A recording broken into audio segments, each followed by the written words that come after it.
Beleza.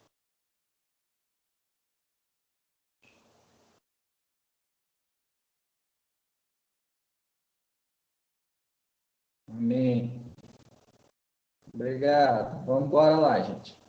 Então, vamos lá. Fosforilação oxidativa. Então,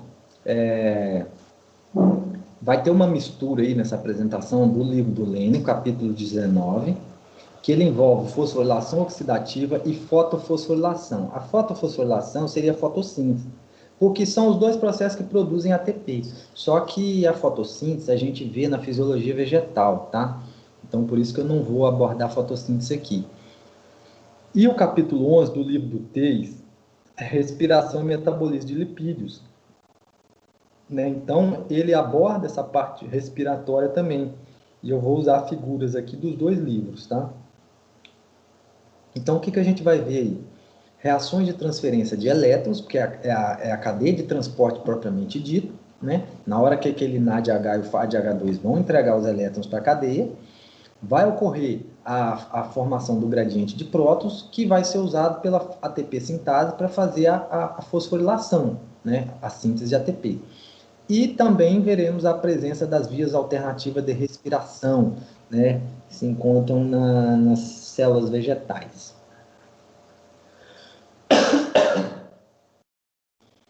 Então, pessoal, a fosforilação oxidativa é o estágio final do metabolismo produtor de energia nos organismos aeróbicos, né? Lembre-se que todo esse processo só ocorre na presença de oxigênio. Sem oxigênio, a gente teria fermentação.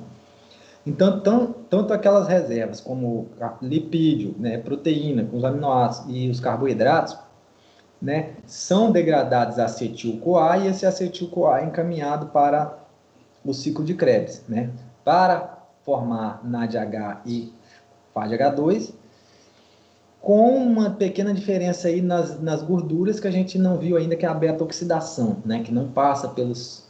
propriamente tem alguma diferença aí de formação de NADH e de FADH2, mas seus acetil-CoAs passam pelo ciclo de Krebs também. E aí a última etapa, que é da oxidação, né? A energia da oxidação vai governar a síntese de ATP, né? Então, essa energia de oxidação, na verdade, é o gradiente de prótons, que vai ser usado pela ATP sintase para fazer a fosforilação oxidativa. Tá.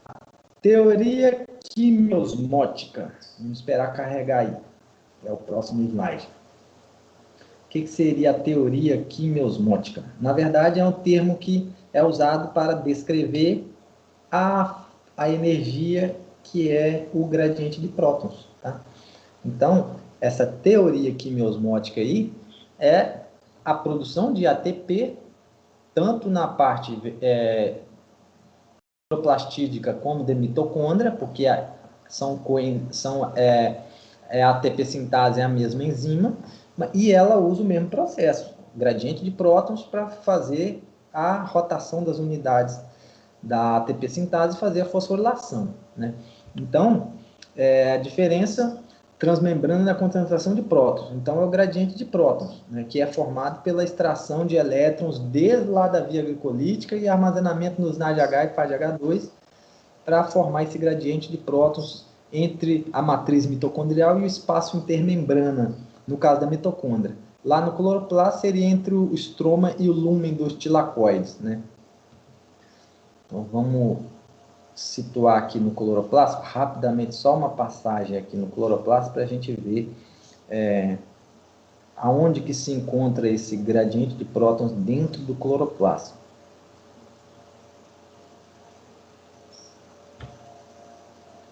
Vou esperar carregar aí, que dá uma demorada.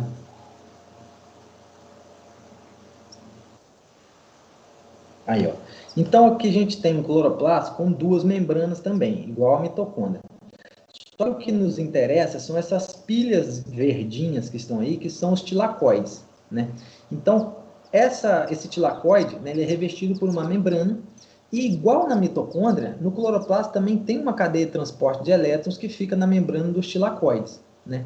E durante o transporte de elétrons pelas proteínas na membrana do tilacoide, ocorre a formação do gradiente de prótons. O que é o gradiente de prótons, pessoal?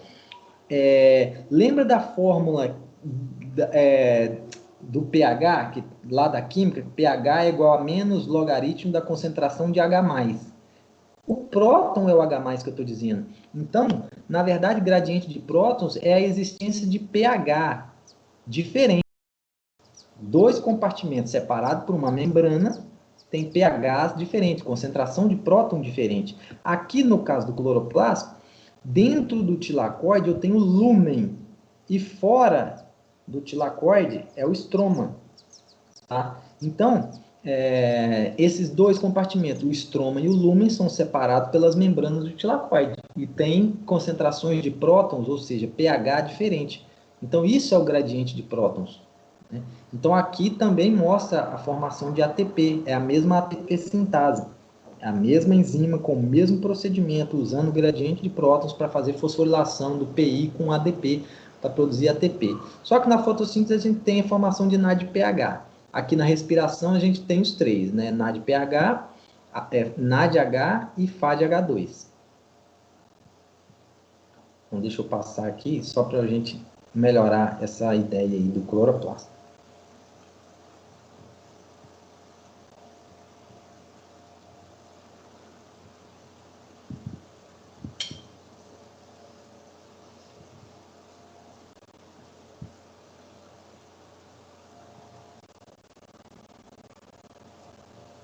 Esse negócio está demorando. Aí, ó, cloroplasto. Essa é a representação da cadeia de transporte de elétrons lá dentro dos tilacoides no cloroplasto. Note que eu não vou ficar detalhando isso aqui, mas eu tenho aqui, ó, à direita, essa unidade maior, essa proteína maior aí, ó, CF1, CF0, é a ATP sintase. Note que ela está fazendo, ó, fosforilação, produzindo ATP. E essa setinha que vem de baixo, na cor preta, e depois fica azul, passando dentro da ATP sintase, são os prótons, ó, H+. Então, na verdade, o gradiente do próton é uma força de energia que essa enzima usa. Na hora que o próton sai de baixo, que é o lúmen, passa pela ATP sintase para entrar no estroma, ele faz a ATP sintase girar e fazer a fosforilação. Então, na verdade, os prótons são uma força, né? É uma força que a mitocôndria usa, que a ATP sintase usa para fazer o ATP, tanto no cloroplasto como na mitocôndria, tá?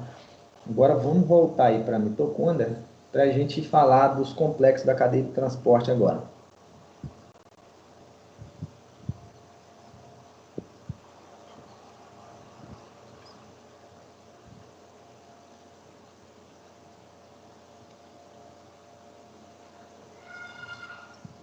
Então tá aí. Lembra dos 4 complexos que eu falei, da membrana interna da mitocôndria, crista mitocondrial? Então essa membrana interna tem 4 complexos aí, ó, 1, 2, 3 e 4. Mas ela, toda essa membrana é cheia de complexo 1, 2, 3 e 4. Aí na figura eles só colocam esses para ficar didático e não fazer confusão na cabeça, né? Então vamos ver o que vai acontecer agora. Dentro da matriz aqui, nesse espaço do meio da mitocôndria, a matriz mitocondrial, ocorre o ciclo de Krebs. Então, vocês se lembram que o ciclo de Krebs, quando o piruvato está apresentado aí em cima, quando o piruvato entra na matriz, ele é descarboxilado para formar acetil-CoA. E nesse momento forma um NADH. O que esse NADH vai fazer? Procurar a membrana interna para entregar seu elétron. Tá? Para quem que o NADH vai entregar elétron? Já vou adiantar. É para esse complexo número 1 que está aqui, ó. O número 1, a bolinha número 1, porque é o complexo NADH desidrogenado, né? Que vai receber elétron dos NADHs, não importa qual. Tá? Formou NADH dentro da mitocôndria, ele vai entregar seus elétrons para o complexo 1, NADH desidrogenados. E a gente vai ver com mais detalhe depois. Beleza. A partir do momento que formou a acetil-CoA, ela vai entrar no ciclo de Krebs, né? Reagir com o oxalacetato, formar o citrato, isocitrato, né, alfa-cetoglutarato, succinil-CoA, succinato, fumarato, malato. Dentro dessas reações, lembrem-se que tem a formação de 3 moléculas de NADH do ciclo de Krebs. O que essas 3 moléculas de NADH que estão sendo formadas na matriz vão fazer? Procurar o complexo 1 de novo, essa bolinha número 1, e entregar seus elétrons para ela. Tá? Então, os NADHs da formação do piruvato para acetil-CoA e os 3 do ciclo de Krebs vão levar seus elétrons para o complexo 1, tá? na membrana interna da mitocôndria. Quando esse elétron é entregue para o complexo 1, ocorre a ejeção de prótons de dentro da matriz para o espaço intermembrana. Tem uma setinha aí, ó, na bolinha número 1, que está mostrando, tem uma setinha preta, que está mostrando que o próton está saindo para o espaço intermembrana. Então, com a saída de prótons para o espaço intermembrana, ocorre o que está apresentado aí, logo abaixo do complexo 1. Está escrito low H+, concentração de H+, baixa. Quer dizer que, como eu joguei os prótons para o espaço intermembrana, eu estou diminuindo a concentração de prótons dentro do espaço intermembrana, dentro da matriz mitocondrial. Se eu estou jogando prótons para o espaço intermembrana, eu estou diminuindo a concentração de prótons. Quando eu diminuo a concentração de prótons, eu aumento o pH, ele fica mais alcalino. Por isso que o pH da matriz mitocondrial está escrito lá que é 8. Aí, quando esse elétron do complexo 1, que os NADH entregaram, esses elétrons agora eles vão passar por esses componentes, né? O 3 e o 4 aqui, ó. O 2 não, porque vocês lembram que o 2, quem é o complexo 2? É a succinato deshidrogenase, que é a única reação do ciclo de Krebs que ocorre na membrana. Então, o elétron do complexo 1 aqui, ó, que veio pelos NADHs, passa o elétron do complexo 1 para o complexo 3 e depois para o complexo 4. E ocorre a ejeção de mais prótons para o espaço intermembrana. Ó, prótons da matriz para o espaço intermembrana. Então, vai fazer com que mais ainda o pH fique alcalino dentro da matriz mitocondrial. Mas como esses complexos estão jogando prótons no espaço intermembrana, note que aí dentro do espaço intermembrana vai ter um lugarzinho que está escrito, ó, vou tentar mostrar com o mouse aí, mas está um delay danado, uma demora danada para mostrar, mas vai estar escrito aí que a concentração de H+ está alta. Deixa eu carregar aí. Aí, ó. Alto H+. Alto H+. Por quê? Eu tirei os prótons, os H+, de dentro da matriz e joguei para o espaço intermembrana. Então, quanto mais prótons aqui no espaço intermembrana, mais ácido vai ficar o pH. Mas o que eu quero chamar a atenção de vocês? Que quando esses prótons, como eles são jogados para o espaço intermembrana, e o espaço intermembrana tem alta concentração de H+, existe um processo chamado difusão, que é o movimento das moléculas em função da concentração, de onde tem mais para onde tem menos. Então, o que vai acontecer com esse H+? Note que a setinha está mostrando aí, ó, o H+, ele faz o retorno para dentro da matriz mitocondrial. Estou tentando mostrar com a seta aí, mas está ocorrendo uma demora no carregamento da imagem. Então, o H+, ele vai voltar para dentro da matriz mitocondrial. E ele vai voltar por causa do processo de difusão, porque tinha muito H+ no espaço intermembrana e pouco dentro da matriz. Então, ele vai voltar. E ele volta passando por onde? Por dentro da ATP sintase. Por isso que eu estou mostrando aí, ó, a ATP sintase, tá? Que faz a fosforilação do ADP com o PI para formar ATP. Então, a cadeia de transporte de elétrons da mitocôndria, ela tem aqueles 4 componentes ali em cima, mais a ATP sintase. Tá? Então, os prótons saem pelos aqueles complexos e voltam pela ATP sintase. Então, eles ficam circulando, saindo e voltando, saindo e voltando. Quem que faz essa saída, esse retorno, é a existência dos NADHs e o FADH2, que eu vou falar já já. É a existência de elétrons. Tá? Se não fosse esse movimento de tirar elétrons das reservas, da matéria orgânica, armazenar no NADH ou no FADH2 e entregar nos complexos da cadeia de transporte, não haveria ejeção de prótons para o espaço intermembrano, não iria criar o gradiente de prótons, não ia ocorrer esse retorno dos prótons para dentro da mitocôndria, da matriz, pela ATP sintase. Então, é o movimento dos elétrons que faz surgir o gradiente de prótons e que faz o movimento dos prótons para retorno para dentro da matriz e ocorrer a fosforilação pela ATP sintase e a produção de ATP, tá? Então, se a gente continuar a pensar no ciclo de Krebs, lembra que quando formava-se succinato, o succinato tinha que se mover até a membrana para achar o complexo 2, porque o complexo 2 é a succinato desidrogenase. É quem vai pegar o succinato e formar fumarato. Então, o complexo 2 aqui, por isso que eu falei que quando o NADH entrega elétron para o complexo 1, o complexo 1 manda o elétron para o complexo 3 e pula o 2. Por quê? O 2 só trabalha com elétrons que vêm do succinato, tá? É a enzima succinato desidrogenase. Então, ela só trabalha com elétrons que ela tira do succinato. E nessa enzima succinato desidrogenase, ela tem o FADH, que vai pegar o elétron e o hidrogênio do succinato e vai formar o FADH2. Tá? Aí sim, o complexo 2, ficando com a sua coenzima reduzida, né, o FADH2, aí sim o complexo 2 vai passar elétron para o complexo 3. Tá? E 4 sucessivamente. E ocorrer a ejeção de prótons.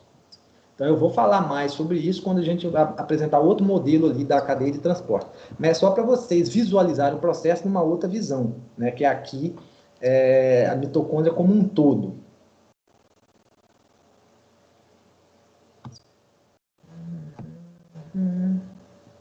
Isso eu já falei. Tá. Então, vamos para esse esquema aqui.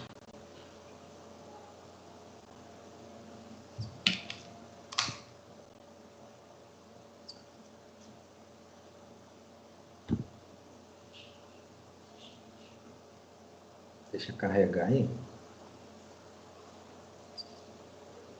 Tá aí, ó. Então, essa figura aqui já é do livro do Teve, Fisiologia Vegetal, tá? Por que que eu peguei ela? Porque o livro do Lenin não aborda algumas proteínas que tem nos vegetais. Qual é o outro que tem, que serve para reunião? Qual é, tá? É um preto que tem microfone. Esse aqui não? Não, ele tem um negocinho desse aqui, ó. Esse aqui não? Não, Tá. tem um negócio desse aqui. Tá. Então, o que eu estava falando? O livro do Lenig, ele não aborda algumas proteínas que tem na mitocôndria vegetal. Mas esse livro do Teis, ele aborda. Só que elas estão... eu joguei uma figura aqui para não falar delas agora, né? Mas nós vamos chegar nelas já já. Então, o que eu tenho aqui? A parte de cima é o espaço intermembrana, né? Está escrito aí. Ó. Essa membrana que está mostrando aí é a membrana interna da mitocôndria. É a interna, que tem as cristas mitocondriais. E a parte de baixo é a matriz mitocondrial. Tá? A parte de baixo da figura é onde ocorre o ciclo de Krebs. A parte de cima, o espaço intermembrana. Então, vamos lá. O que eu tenho aqui? O primeiro complexo à esquerda aí é o complexo 1 NADH desidrogenase. Tá? O que ela faz? Note que ela está recebendo elétrons do NADH. O NADH entrega elétron para ela e fica NAD oxidado. Ó, NAD+. Da onde saiu esse NADH? Primeiro, só do que a gente viu hoje, tá? Vou falar só do que a gente viu hoje. Esse NADH pode ser aquele NADH, na hora que o piruvato passou para acetil-CoA, que ele foi descarboxilado, formou o NADH. Então pode ser esse aí. Ou esse NADH pode ser qualquer um daqueles 3 do ciclo de Krebs, tá? Então, qualquer um daqueles 3 do ciclo pode levar o elétron para a NADH desidrogenase. Automaticamente, esse complexo vai ejetar 4 prótons, tem uma setinha azul aí mostrando que ele está jogando 4 prótons da matriz para o espaço intermembrana. Então, isso aí é criação de gradiente de prótons. Está alterando o pH da matriz, ficando mais alcalino, e jogando prótons para o espaço intermembrano, fazendo ficar mais ácido. Na verdade, eu estou concentrando prótons no espaço intermembrano. Beleza. Esses elétrons do NADH, note que eles vão ser entregues para um complexo que é móvel na membrana, que é a ubiquinona. Tem a letra U e o Q aí, ó. A ubiquinona é uma molécula móvel, né, hidrofóbica, por isso que ela só fica entre as caudas dos ácidos graxos, a região hidrofóbica da membrana. Essa ubiquinona, ela pega o elétron, né, do complexo NADH desidrogenase E note que tem um pontilhadozinho aí, ó, que está passando por trás do complexo 2, e a setinha preta está chegando lá no complexo 3. Tentem ver se vocês conseguem ver aí, ó, o pontilhado superior aí, ó, o pontilhado da parte de cima. Então, o elétron sai da ubiquinona e vai para o complexo 3, não passa pelo complexo 2, tá? Lá no complexo 3, que é o citocromo BC1, ocorre a ejeção de mais 4 prótons para o espaço intermembrana. Quem vai pegar esse elétron depois é o citocromo C, que é móvel no espaço intermembrana. É uma bolinha que está aí em cima aí, ó, citocromo C, CIT-C. Esse citocromo C, ele vai passar o elétron para o complexo 4, que é a citocromo oxidase. E aí ocorre a ejeção de mais 2 prótons para o espaço intermembrana. Agora tem um detalhe. Olha aí no complexo 4 que tem um oxigênio, O2. O2 e uma setinha mostrando a formação de água. Lembra que eu falei lá na via glicolítica que quando tinha oxigênio, o piruvato seria encaminhado para a mitocôndria para terminar o processo de extração de energia, de oxidação. Quando não tinha oxigênio, solo alagado, atividade muscular muito intensa, a mitocôndria parava e tinha que entrar a fermentação. É esse oxigênio aí, gente. Por isso que a gente fala, o oxigênio é o aceptor final de elétrons na cadeia de transporte da mitocôndria. Sem oxigênio, eu não tenho como essa cadeia funcionar, porque o oxigênio é o último a receber o elétron. O elétron termina nele, vai ser entregue para ele, para formar água. Então, é isso que vocês têm que ter em mente. Quando o solo alaga, por que a mitocôndria para? Por que entra em fermentação? Porque não tem oxigênio para receber esses elétrons aí na mitocôndria. Então, esse processo para. E essa cadeia toda fica bloqueada. Por isso que tem que acionar a fermentação. Tá? Então, nesse caminho aí que a gente falou, resumindo, quando o NADH entrega o elétron lá no complexo 1, ejeta 4 prótons no complexo 1, mais 4 prótons no complexo 3 e mais 2 prótons no complexo 4. Então, totaliza 6 prótons, tá?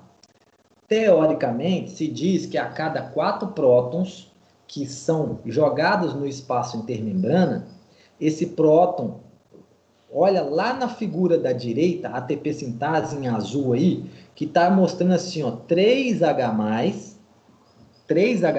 do espaço intermembrana, vão passar pela ATP sintase para formar ATP. Só que, na verdade, a teoria até explica que são 4 prótons, tá? Aí na figura são 3 mesmo. Um quarto próton, que depois eu vou falar para vocês já já, tá? Mas teoricamente, gravem isso. Precisa-se de 4 prótons para produzir um ATP.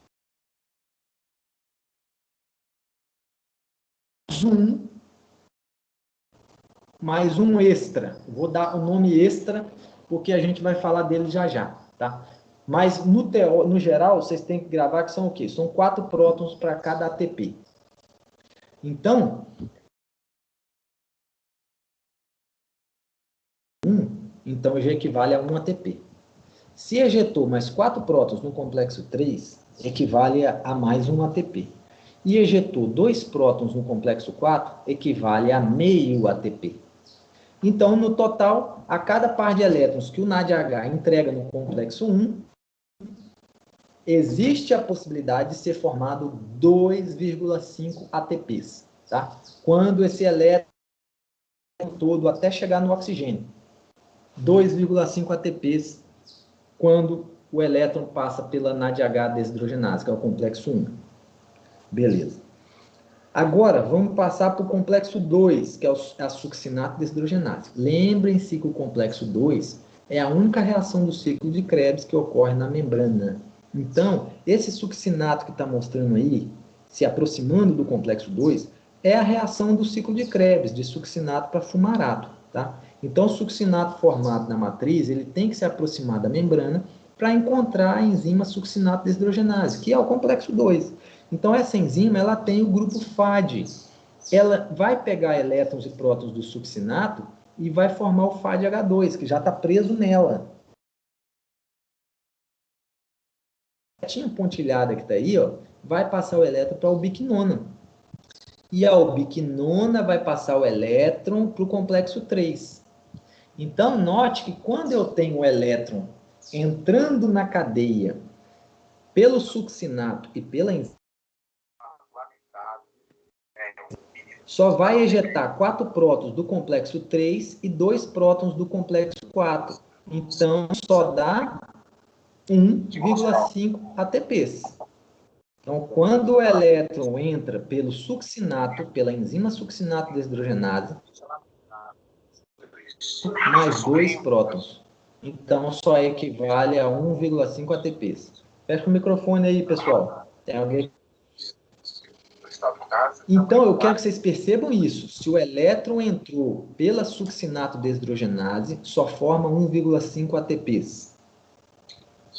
Se o elétron entrou via NADH desidrogenase, que é o complexo 1, forma 2,5. Sua mãe fazia isso pra você todo dia? Por que você saiu de casa? Ela também dobrava a minha cueca, jogava fora artigos de roupa que não realçavam a minha bunda, e toda vez que eu tentava conversar sobre um problema, ela colocava um prato na frente. Como eu falei, eu não entendo. Agora eu não posso voltar. Você me substituiu pelo Chibito, não foi? Ele vai ser seu novo melhor amigo. Eu vou ficar com o filho o tempo todo, coberto de filme. Desculpa aí. Tá quase chegando. Estou começando a entender melhor a minha vida a calma. Mas vamos até aqui. Alguém manda mensagem, liga para esse menino aí no telefone aí, para ver se ele desliga esse trem lá. No caso, vai falar o jornalista e fala da situação. É para você ver como é que está estudando. Por isso que eu não vou esquentar a cabeça mesmo. No dia que eu acompanhei, foi um colega do Dr. Paulo, com a doutora Fabrini. Ainda está tocando o som desse menino aí. Hoje já muito rebaixado, inconsciente.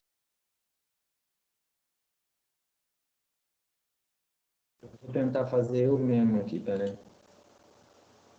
Agora acho que parou. Rapaz, é assim que o nego está estudando.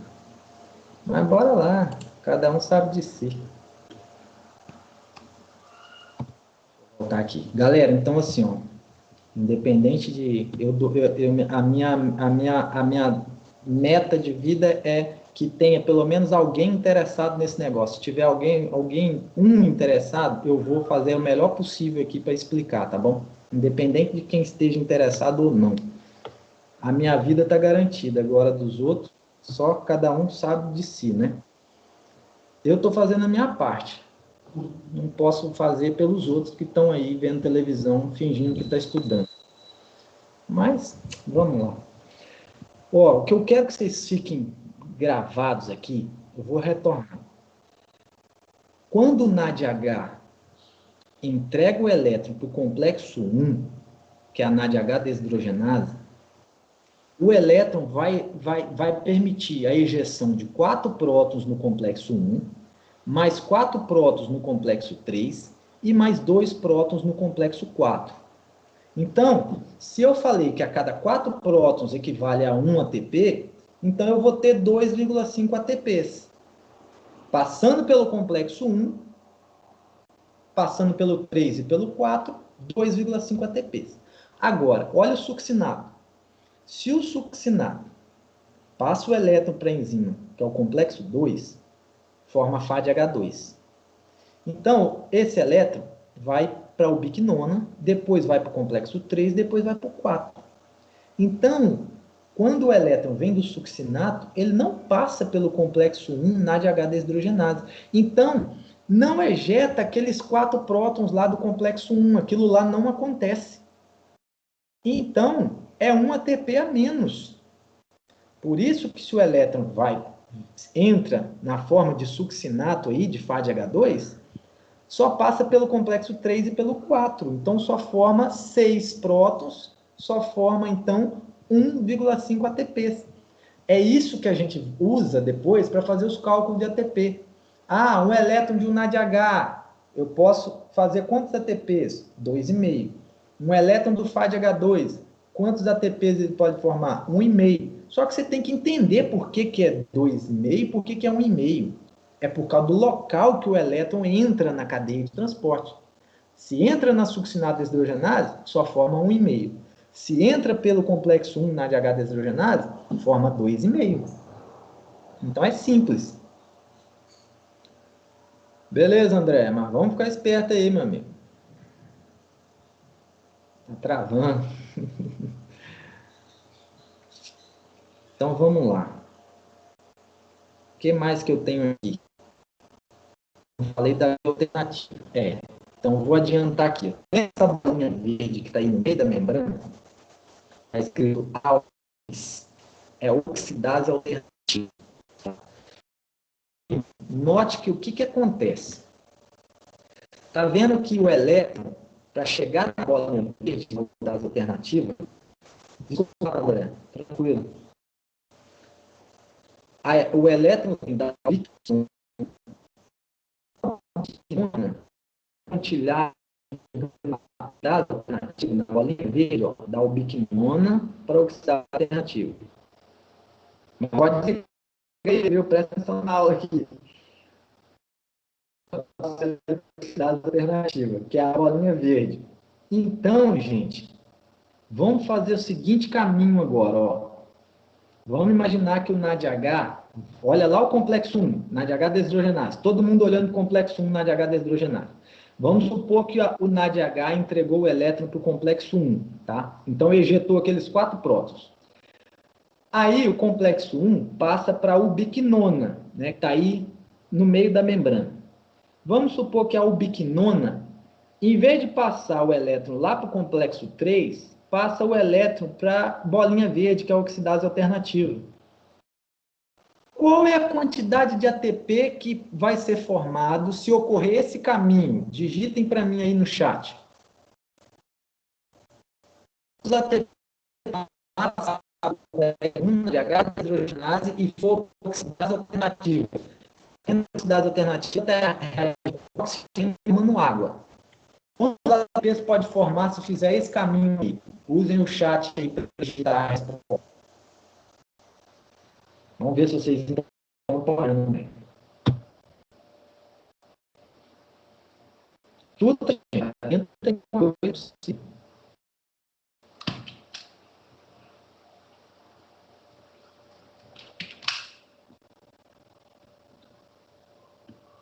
Eita, rapaz, vou ter que responder, porque já demoraram demais.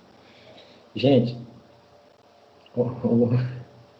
quantos ATP são formados? Vou repetir. Quantos ATP são formados se o NADH entregar o elétron para o complexo 1, NADH deshidrogenase, e esse elétron for para a ubiquinona e depois para a oxidase alternativa? Se o elétron morrer ali na oxidase alternativa, quantos ATP são formados? Aqueles que entenderam, tenta aí.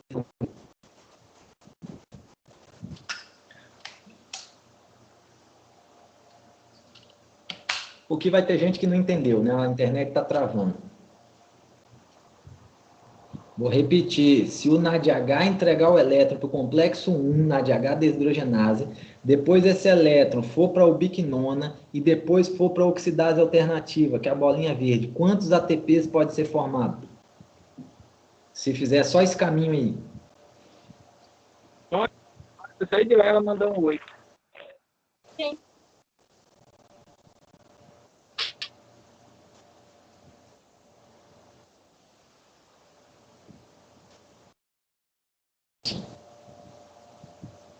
Isso aí, 1 ATP, isso aí, agora sim.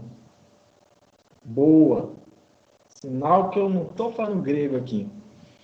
Por causa dos 4 prótons que são ejetados no complexo 1. Então, só houve a ejeção desses 4 prótons no complexo 1. Então, é só 1 ATP mesmo. Perfeito. Agora, vamos supor que o elétron... Vamos dar uma segunda situação, hein? Vamos supor que formou succinato no ciclo de Krebs O succinato chegou aí no complexo 2. Todo mundo visualiza o complexo 2. O succinato passou para a enzima, aí o de H2, e o Fá de H2 passou o elétron para a ubiquinona, e a ubiquinona passou o elétron para a oxidase alternativa. Quantos ATPs são formados? Digita aí, quem entendeu? Olá, isso. Agora já é a segunda situação. Succinato, ubiquinona, oxidase alternativa. Se o elétron fizer o caminho succinato, desidrogenase, que é o complexo 2, para a ubiquinona e da ubiquinona para a oxidase alternativa. É esse caminhozinho aí, ó. Se o elétron fizer esse caminho, quantos ATPs pode formar? Isso é importante para vocês entenderem, fazer vocês pensar.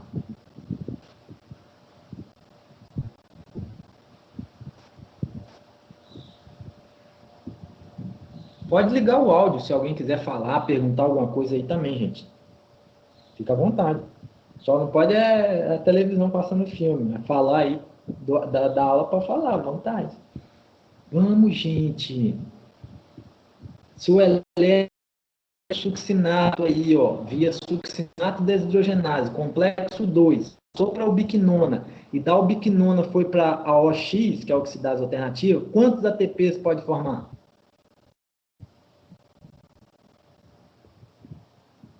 É ligeiro isso aí, ó, é só olhar.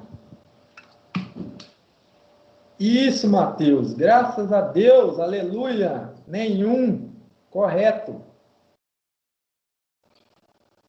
Boa, garoto. Por quê? Vocês estão vendo alguma ejeção de prótons ocorrer se fizer esse caminho que a gente falou? Não. Não tem formação de ATP. Nenhuma. Se não tiver ejeção de prótons, não tem formação de ATP. É isso aí. Por que eu estou falando isso? Porque a célula, ela pode ajustar o seu metabolismo de várias formas, né? Eu estou mostrando as opções para você. Quantas opções tem para o elétron entrar na cadeia.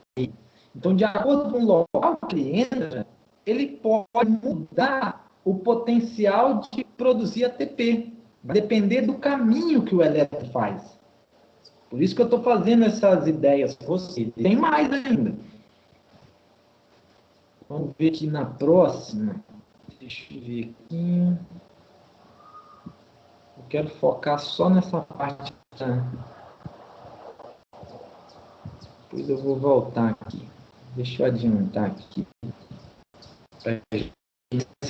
Aqui, ó. Eu passei um monte de slide aí, joguei lá no 40. Deixa eu carregar aí que vocês vão ver.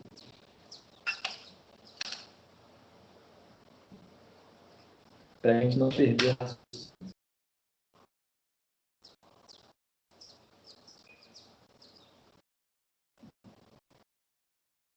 coisa mais importante assim, dessa parte que eu ia passar para vocês, como vai ficar resumido o assunto, né? Estou dando uma enxugada.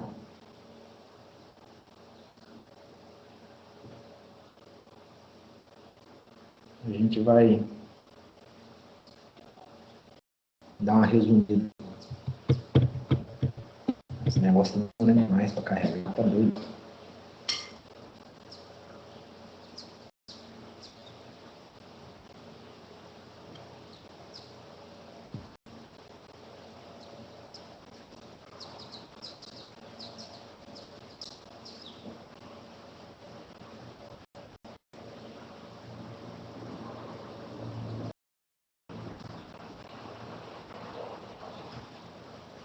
Estou esperando, gente. Eu tenho que carregar aqui, por isso que eu não estou falando nada.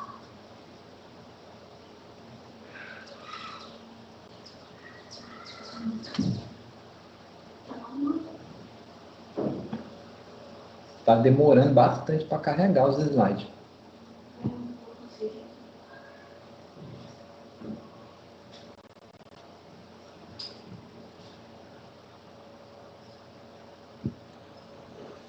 Agora que está indo.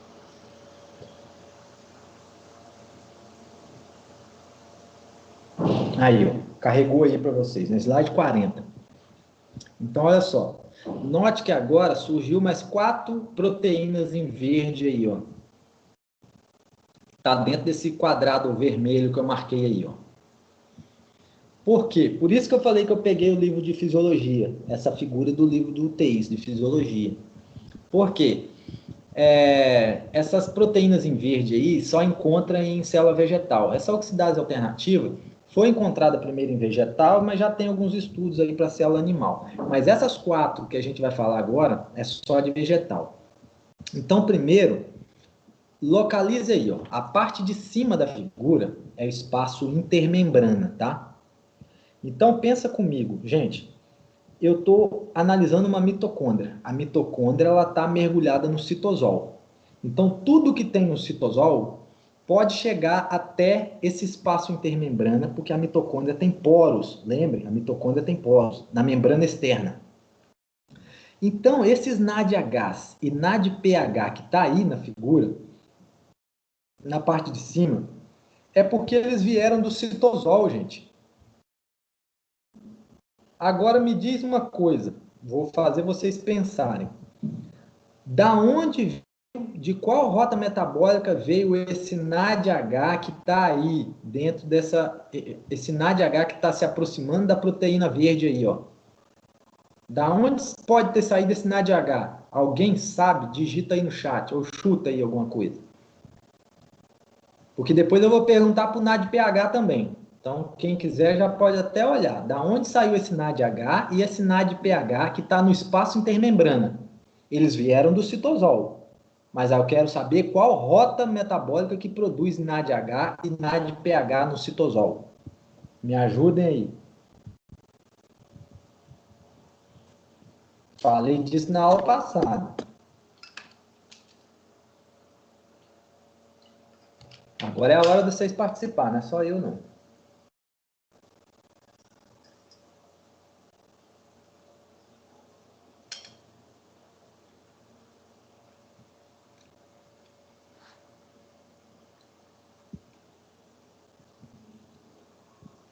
Vamos, gente.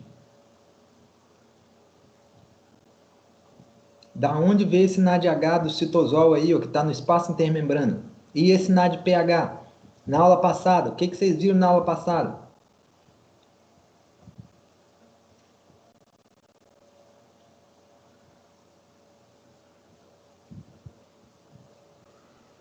Nossa Senhora, que desastre!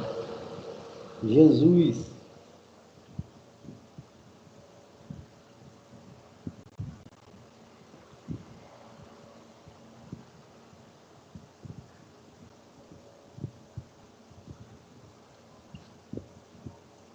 Vamos, Igor, cadê?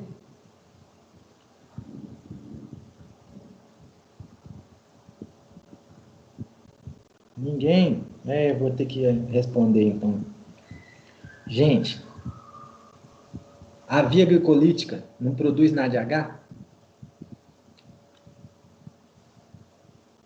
Via glicolítica produz NADH. E a via das pentoses fosfatadas não produz NADPH? Então, espero que vocês tenham lembrado.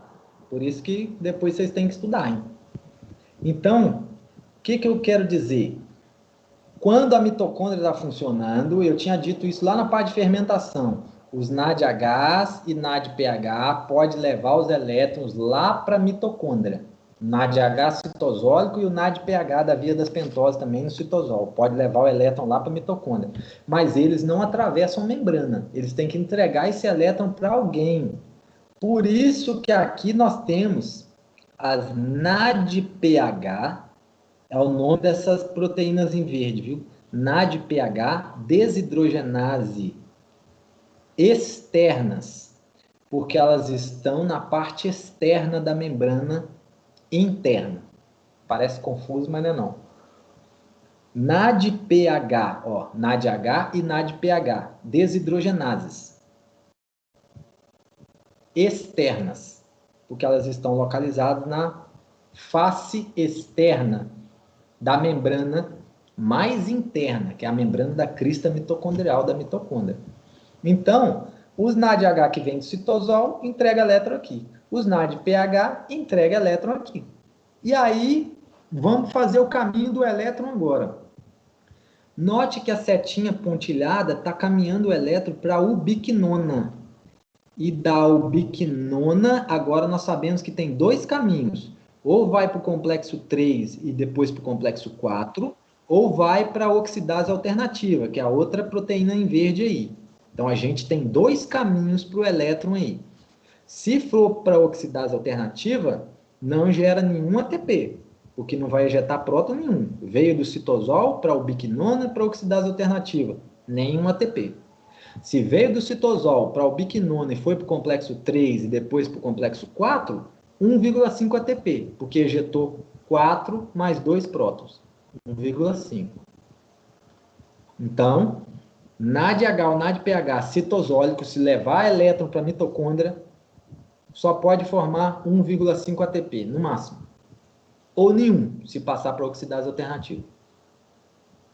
Agora vamos analisar a parte de baixo da figura, as proteínas em verde que estão na parte de baixo, dentro da matriz mitocondrial. Aí está mostrando NADH e NADPH também. Esse NADPH não se tem muita informação. Os livros trazem esse NADPH aí, mas a gente nem fala disso não. Vamos focar só no NADH, essa proteína em verde que recebe elétron do NADH. Então, se o elétron veio do NADH, para essa proteína em verde, que são as NADPH desidrogenases internas, porque elas estão localizadas na face interna da membrana da matriz mitocondrial, das cristas mitocondriais. Então, o pensamento é o mesmo. Se o elétron passou por essa proteína e foi para a ubiquinona e para a oxidase alternativa, nenhum ATP. Se o elétron foi pela proteína em verde para a ubiquinona e depois para o complexo 3 e para o 4, 1,5 ATP, por causa dos prótons que são ejetados lá. Então, mas o que define se o NADH vai entregar o elétron para essa proteína em verde, aqui na parte de baixo, ou se vai entregar para o complexo 1 NADH desidrogenase? O que faz o NADH decidir qual caminho que ele vai? É a concentração de NADH. Quando tem pouco NADH, ele vai para o complexo 1. É questão de afinidade. Quando tem muito NADH sobrando, aí usa essa via alternativa. Ok? Então, é a concentração do NADH, porque isso aí é definido pelo metabolismo celular, né, dentro da mitocôndria. Essa questão de muito ou pouco NADH em função da produção de ATP. Mas, de forma resumida, é essa. Se tem muito NADH, ele usa a proteína em verde. Se tem pouco NADH, ele usa o complexo 1 NADH desidrogenase, tá? Então, por isso que é chamado de via alternativa. Elas são usadas apenas em situações de exceção. O caminho normal é o NADH entregar para o complexo 1 NADH desidrogenase. E aí fazer os caminhos que a gente já discutiu aí, tá? Então, fica aqui dessa forma entendido, então, que as mitocôndrias vegetais têm NADPH desidrogenase externas e internas, tá? Que são vias alternativas, junto com a oxidase alternativa. São opções que dão flexibilidade para a mitocôndria ajustar a sua produção de ATP de acordo com a sua necessidade. Por quê? Numa situação que a célula tenha já, que ela está com alta quantidade de ATP sendo produzido e não está gastando esse ATP, ela tem que diminuir a produção de ATP dela. Como que eu vou manter os elétrons circulando sem produzir ATP? Vamos pensar aqui, ó. Vamos supor que a célula, a mitocôndria, já está com muito ATP produzido e o metabolismo não está consumindo esses ATPs. Mas esses elétrons eles têm que continuar circulando na cadeia. Circulando sem gerar gradiente de prótons. Como que seria isso? Se os elétrons usarem as vias alternativas, se os NADH e NADPH usar as vias alternativas que a gente discutiu, vocês concordam que ocorre uma ejeção de prótons pequena, até nula, Se o elétron passar só pelas proteínas em verde, oxidase alternativa ou as NADPHs desidrogenase. Se o elétron passar só por elas e for para a oxidativa, não vai estar nem próton. Então, o elétron continua circulando e vai ejeta prótons. Se não ejeta prótons, não forma gradiente de próton e não forma ATP. Então, é uma flexibilidade que a mitocôndria tem de circular os elétrons sem gerar gradiente que não vai gerar ATP. Vai depender, como eu disse, da necessidade da mitocôndria. O ajuste que ela faz para maximizar esse uso do elétron e dos ATPs aí. Agora vamos falar mais um pouquinho da oxidase alternativa. Deixa eu só pegar um cabo aqui rapidinho.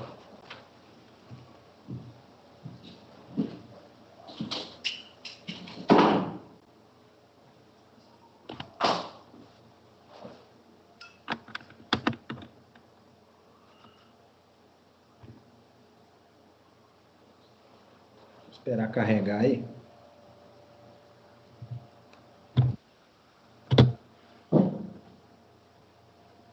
Aí, carregou. Slide 41. Esse slide 41, ele está focando na oxidase alternativa.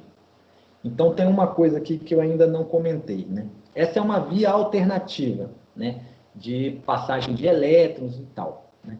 E note que está aí no meio, ela está em amarelinho. Essa figura amarelinha aí, essa proteína em amarelinho. Note que o elétron está chegando até ela. Ou vem do citosol, tá vendo que tem uma NADPH desidrogenase externa, né, em marronzinha aí, ó, uma proteína. Seria aquelas proteínas em verde, só que ela está em marronzinha aí em cima. NADP+, ó. NADPH e NADP+, ó. Então, é uma via alternativa, a NADPH desidrogenase externa. Então, o elétron vem dela, que veio do citosol, então, ou via glicolítica ou pentose. E entregou para Q. O Q aí é a ubiquinona, que está no meio da membrana.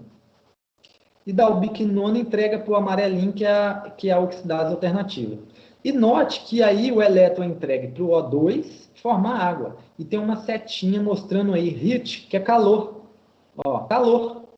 Ou seja, a energia, gente, que estava armazenada no NADH ou no NADPH, se seguir o caminho da via da oxidase alternativa, essa energia é liberada na forma de calor.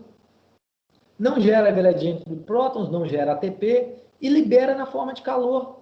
Então, dá para a gente perceber que é uma flexibilidade que a mitocôndria tem para dissipar a energia dos elétrons numa situação que ela está cheia de ATP ou numa situação em que a planta está estressada. Por isso que eu coloquei em vermelho aí, ó, estresse bióticos e abióticos. A planta, quando ela está estressada, seja por falta de água, excesso de luz, falta de nutriente, ataque de patógenos, doença, inseto, por aí vai. Frio, calor. A planta estressada, ela tem esse ajuste, esse metabolismo dela alterado. Então, ela pode ser necessário que ela ajuste a dissipação da energia e jogue esse excesso de energia como calor, para ela dissipar esse excesso de energia em condições de estresse, tá? Então, a oxidase alternativa, por ela ter essa produção, essa dissipação de energia na forma de calor, foi descoberto que ela tinha um papel muito importante. Deixa eu adiantar aqui para a gente chegar nela aqui.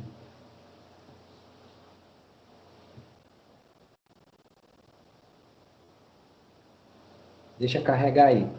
Que a partir dessa dissipação de energia na forma de calor, eles descobriram um papel importante para essa oxidase alternativa, que é na atração de polinizadores em certos tipos de plantas, tá?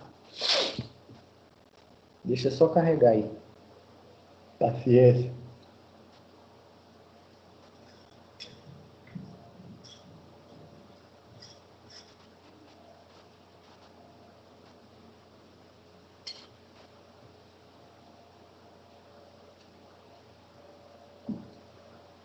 Aí, ó, carregou aí.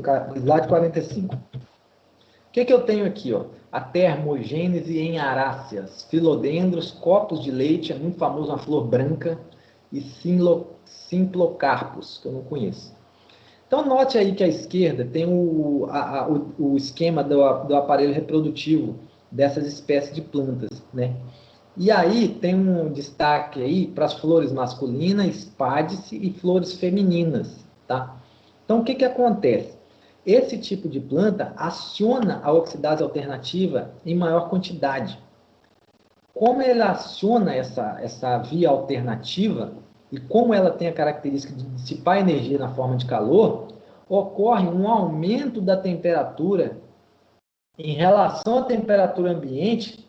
A flor pode aumentar de 20 a 40 graus Celsius em relação à temperatura ambiente. Então, se tiver 20 graus, vai aumentar mais 20 a 40, vai para 50 a 60 graus. Com essa alta temperatura na flor, ocorre a volatilização de compostos aromáticos que têm a função de atrair os polinizadores. Então, você vê que tem tanta coisa em vegetais ainda para ser descoberta, que, claro que isso aí não é novo, isso aí já é antigo, mas é algo que depois, a partir do momento que descobriram em plantas, foram procurar isso em animais, já encontraram algumas coisas, essa oxidase alternativa. Então, o que é mais conhecido, mais famoso é isso aí, é essa atração de polinizadores com a oxidase alternativa, tá? Nesse tipo de planta aí.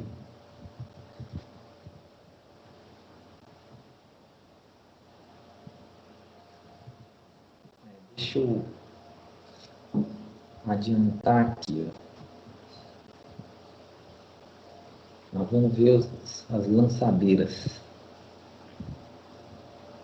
Agora nós vamos diferenciar, porque nós vimos essas proteínas na cor verde, que são específicas de vegetais. Agora nós vamos analisar como que ocorre o transporte de elétrons que vem do citosol em células animais, tá? Como que ocorre esse transporte de elétrons? Então, esse primeiro modelo aqui, né, na verdade, são modelos de lançadeiras de elétrons, tá? Lançadeira malato-aspartato e a de gliceraldeído 3-fosfato. Então, como que acontece? Então, que fique bem claro, isso aqui agora é para a célula animal. Aquelas vias alternativas eram para vegetais, agora animal, né? Então, o que acontece? Vamos situar aqui. Essa membrana que está mostrando aí no meio da figura é a membrana interna da mitocôndria, aquela que tem as cristas mitocondriais. Então, note que no alto à esquerda está escrito espaço intermembrana e no alto à direita está escrito matriz, matriz mitocondrial. Está só matriz, mas é a matriz mitocondrial. É o lado de dentro onde ocorre o ciclo de Krebs. Então, vamos analisar o lado esquerdo, que é o espaço intermembrana. Então, o espaço intermembrana, ele tem acesso ao citosol, porque a membrana mais externa da mitocôndria possui poros. Então, tudo que é produzido no citosol pode acessar o espaço intermembrana pelos poros da mitocôndria, né? Então, note que aí em cima, aí, ó, tem um H+, mais NADH. H+, mais NADH. Isso está vindo da onde, esse NADH? Do citosol. Então, esse NADH está vindo da via glicolítica. Passou pelo poro da membrana e chegou no espaço intermembrana. Só que NADH e NADPH não atravessam a membrana. Eles têm que entregar o elétron para alguém ali na membrana. Então, o que acontece? O oxalacetato pega esse elétron do NADH e se transforma em malato. Na verdade, faz uma reação inversa do ciclo de Krebs. Ó. NADH mais oxalacetato forma malato. Agora, olha o nome da lançadeira, malato-aspartato. Quer dizer que entra malato aí pela proteína número 2, que está aí em cima, aí no meio da membrana, aí, ó, a proteína 2. O malato passa para dentro da mitocôndria. Ou seja, gente, o NADH lançou seus elétrons pelo malato. Ele entregou o oxalacetato, formou o malato, e o malato entra na mitocôndria levando aqueles elétrons do NADH. Então, é uma lançadeira de elétrons. Estou mandando os elétrons para dentro da mitocôndria via um composto orgânico, que é o malato. Chega dentro da mitocôndria. Dentro da mitocôndria, Note que aí à direita, no alto, é a reação que o malato vai fazer. Malato para oxalacetato. Prestem atenção nessa reação que está aí, número 3, gente, na malato desidrogenase. Malato formando oxalacetato. Isso é ciclo de Krebs, é a mesma reação. Isso é ciclo. Malato entrou dentro da matriz, é malato igual a qualquer outro. Então, malato para oxalacetato. Isso é reação do ciclo de Krebs. E essa reação forma NADH, NAD reduzido. Então, preste atenção. O NADH que estava lá no citosol mandou seus elétrons para dentro da matriz, através do malato, e quando o malato entra lá dentro, ele doa esse elétron para o NAD+, forma NADH. Então, aquele elétron do NADH que estava lá no espaço intermembrana, agora ele está dentro da matriz, entregue para o NADH. Então, o animal ele lança o elétron por meio desse mecanismo através do malato. Então, o malato entra, faz a reação com o NAD oxidado, forma o NADH reduzido. E aí produz o oxalacetato. E o resto da reação aí eu não vou ficar detalhando. Tá? Mas é o aspartato que vai sair cá embaixo. Por isso que chama malato aspartato. Entra malato, sai aspartato. Agora me diga uma coisa. Esse NADH que formou quando o malato entrou dentro da mitocôndria, esse NADH que está em vermelhinho aí, note que está vendo que aí embaixo eu coloquei em vermelho 2,5 ATPs por par de elétron? Por quê? Esse NADH que formou dentro da matriz mitocôndria é a mesma coisa, é o NADH do ciclo de Krebs. Lembra que o ciclo de Krebs produzia 3 NADHs? E esse NADH ele vai levar o elétron para o complexo 1, que é a NADH desidrogenase. Quando entrega o elétron para o complexo 1, ejeta 4 prótons. Aí vai para a ubiquinona, vai para o complexo 3, ejeta mais 4 prótons. Depois para o citocromo C, depois para o citocromo oxidase, mais 2 prótons. Por isso que eu coloquei em vermelho aí 2,5 ATPs. Tá? Porque o caminho que esse elétron faz usando essa lançadeira, ele pode produzir 2,5 ATPs com essa lançadeira aí. Um elétron que saiu do citosol, né, do NADH, passa para dentro da mitocôndria via malato e consegue ter o potencial de formar 2,5 ATPs. Agora, a outra lançadeira é a do glicerol 3-fosfato.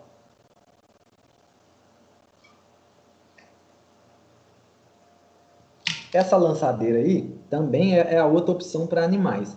Note que eu coloquei à esquerda, no alto, escrito em preto, 1,5 ATPs por par de elétrons, tá? 1,5. Por quê?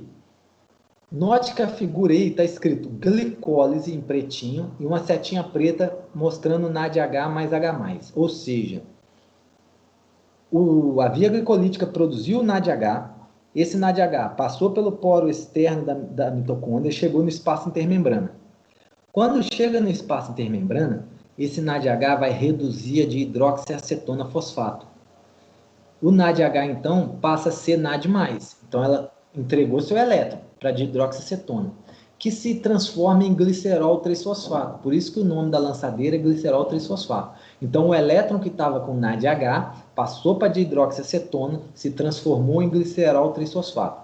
O glicerol 3-fosfato vai entregar o elétron para essa proteína em roxo, que está aí, ó, que é uma glicerol 3-fosfato desidrogenase mitocondrial. Está vendo que nessa proteína, tem FAD se transformando em FADH2? Por quê? Porque o glicerol passou o elétron para essa proteína. E ela tem uma coenzima aí que é o FAD. O FAD dela pega o elétron do glicerol e fica reduzido, FADH2. Aí, qual o caminho que o elétron faz? Do FADH2 vai para o Q, que é a ubiquinona. E da ubiquinona para o complexo 3. Então, se a gente lembrar lá na cadeia de transporte, esse caminho de elétron aqui, que passa para o complexo 3, ejeta 4 prótons, não está mostrando aí na figura. Depois do 3, vai para o citocromo e para o complexo 4, e ejeta mais 2 prótons. Então, tem um potencial de formar 1,5 ATPs. Por quê? Esse caminho não passa pelo complexo 1, que é a NADH desidrogenase, que poderia produzir 2,5 ATPs, que é o caso da lançadeira malato aspartato. Essa lançadeira glicerol 3-fosfato só tem potencial de formar 1,5 ATPs. Então, são os dois mecanismos que animais usam para lançar